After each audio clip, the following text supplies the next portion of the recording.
আসসালামু আলাইকুম রহমতুল্লাহ। প্রিয় শিক্ষার্থীবৃন্দ, আশা করি তোমরা সকলেই ভালো আছো। আজকে আমরা ওয়াফাকুল মাদারিসুল আরাবিয়ার বাংলা বইয়ের পৃষ্ঠা 27-এর প্রশ্নোত্তর জানব। প্রশ্ন 1, কবি কার গুণগান করেছেন? প্রশ্ন 1, কবি কার গুণগান করছেন? উত্তর, কবি আল্লাহ তাআলার গুণগান করছেন। উত্তর, কবি আল্লাহ তাআলার গুণগান করেছেন।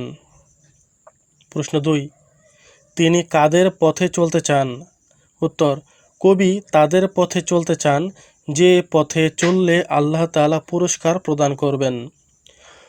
কবি তাদের পথে চলতে চান যে পথে চললে আল্লাহ তাআলা পুরস্কার প্রদান করবেন।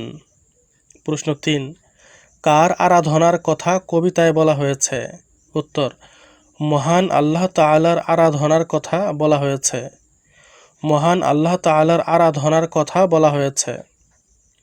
প্রশ্ন 4, মোনাজাত কবিতাটি মূলত সূরা ফাতিহার অনুবাদ।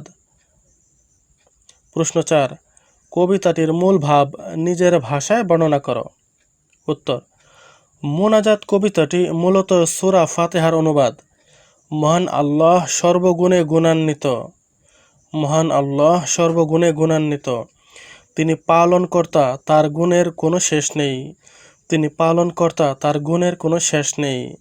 তার করুণা ও দয়ার কোনো সীমা নেই। তার করুণা ও দয়ার কোনো সীমা নেই।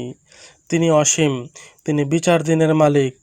তাই কবি প্রার্থনা করেন তিনি যেন তাকে সহজ সরল পথে পরিচালিত করেন। তিনি যেন আমাদেরকে অবিশ্বাসী ও পথহারাদের পথে পরিচালিত না করেন। তিনি যেন আমাদেরকে অবিশ্বাসী ও পথহারাদের পথে পরিচালিত না করেন। প্রশ্ন 5, কবিতাটির প্রথম 8 লাইন মুখস্থ লেখ। উত্তর, বই দেখে নিজে নিজে চেষ্টা করো। অর্থাৎ বই দেখে তোমরা 8 লাইন মুখস্থ করার চেষ্টা করো।